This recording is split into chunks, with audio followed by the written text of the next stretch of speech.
in order to set a solid foundation for our footwork, of course, we'll use ladders, we'll use jump ropes, but the main thing that we'll do is we'll work our jab series, okay? And all our jab series is getting guys to understand that half crossover motion that you would do in basketball. The same way that you do that half crossover in basketball and get a defender to freeze his feet is the same exact thing that you do in the pass rush, okay, when you're working against an offensive lineman and you're trying to get him to freeze his feet and sit and shoot his hands, okay? Like I said, think crossover right here. This doesn't only set the stage for the bite and go, which is one move we'll talk about in this portion, but it also sets the stage for the move, the jab ole, which we'll talk about a little bit after this. Here we go. For this session, okay, for the footwork portion of this thing, when you're working the jab series, all you'll do is you'll take flat-headed cones, all right? You'll space them out about a yard apart, and then you'll have your guys pick the left side or the right side to start with. I normally put both of my lines on simultaneously on the same side, okay, so I can watch both of these guys and I can understand their movement. But more importantly, when they get to this last cone right here, they're all going to be closing towards the quarterback, as you'll see when they finish. Like we said, that close is bringing that outside arm, that outside hip, and reaching towards the quarterback in order to maximize the amount of sacks that we get, not letting the quarterback get away from us, all right? So as they approach every single cone, what they're going to do is they're going to drop their body weight slightly. They're going to jab on that cone, right? They're going to go ahead and raise their body weight back up and then jab again. Why are we doing that? When you rush the passer, you're constantly changing levels, okay? You're going from high to low, high to low, high to low. If you always rush high and you always give guys your numbers, it'll be nothing for an offensive lineman to ball you up and keep you at bay. But if you continue to change your levels, okay, you're making him have to think where he has to go, where he has to shoot his hands, and then you're putting in his mind he might have to bend. And like we said in the last portion of the phase one, right, they don't like to bend, okay? Here we go.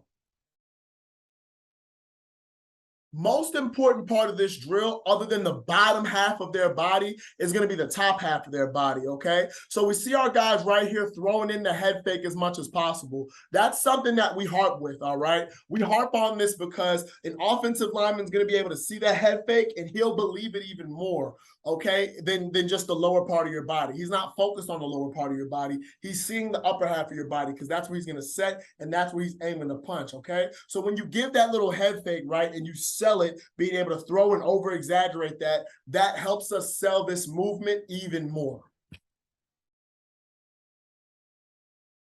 There's the reach on the finish. There we go. You can tell guys to be patient right here.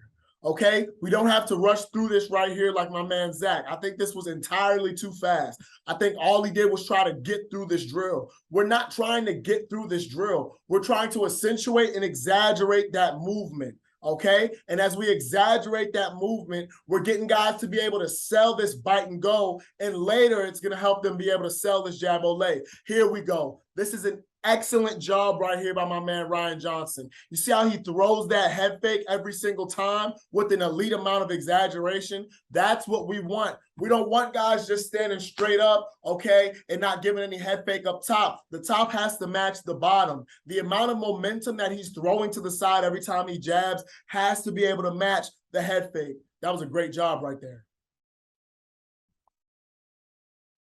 Here we go.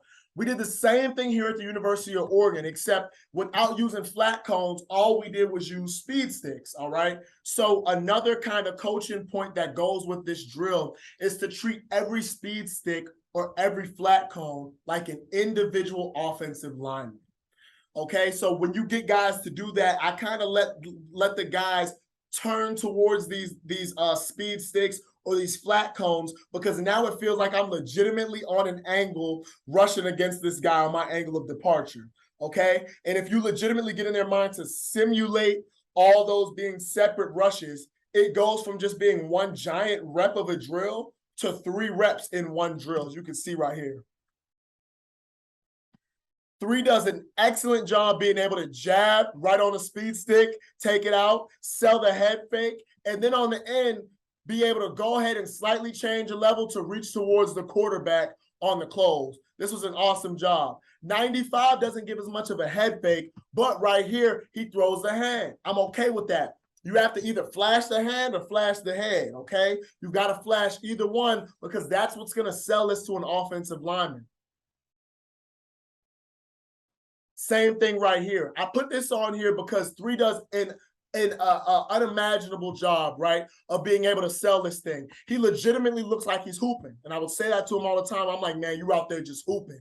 I love it. He looks like he has a basketball in his right hand, and he's about to hit a crossover right into his left hand, right on these cones. And what that's going to do is that's going to get the offensive lineman to truly believe that he's either going to work inside, right, or it's going to get him just to stop his feet altogether because he doesn't know what he's going to do. So let's kind of slow this down real quick. We work the speed cones, right? We worked the speed sticks. We worked the flathead cones. We started to set our foundation for our footwork, okay? Now what do? We want to isolate the movement. We want to isolate the movement, and we want to force them to be able to jab on now realistic targets. So what we did right here is that you can use a hexagon, you can use a hoop. We use many little like hula hoops right here, okay? But all you're doing is you're getting guys to jab 2 to 3 times inside this hoop before they actually throw that hip and they throw their bite and go on that pop-up. This is huge because it's getting guys to do the movement over and over. They're practicing that foot fire, and they're not rushing the passer with dead feet. That's something that we see a lot. We see guys start to peak. We see their feet stop. We see them slow down on their approach towards an offensive lineman as they're in stride about to hit that move. But with this right here, you're isolating the movement. So you're forcing them to throw that move and jab over and over and over again before they take it out. And then they club right with that hip. 1, 2, 3, club. 1, 2, 3, club. Now finish to a close, okay? All you're doing right here is you're isolating that movement like we said before, and you're getting your body to understand how much force it takes to really sell a believable bite and go. Really be able to kind of force yourself to jab into that movement and get guys to sit and shoot their hands. Because once you do that, you've got an offensive lineman at bay. So like I said, all you'll need is about 4 hexagons or octagons or 4 circle cones, okay? And you just get them to jab on that multiple times. And this isolates and accentuates this movement to help their body get comfortable with throwing this over and over and over again.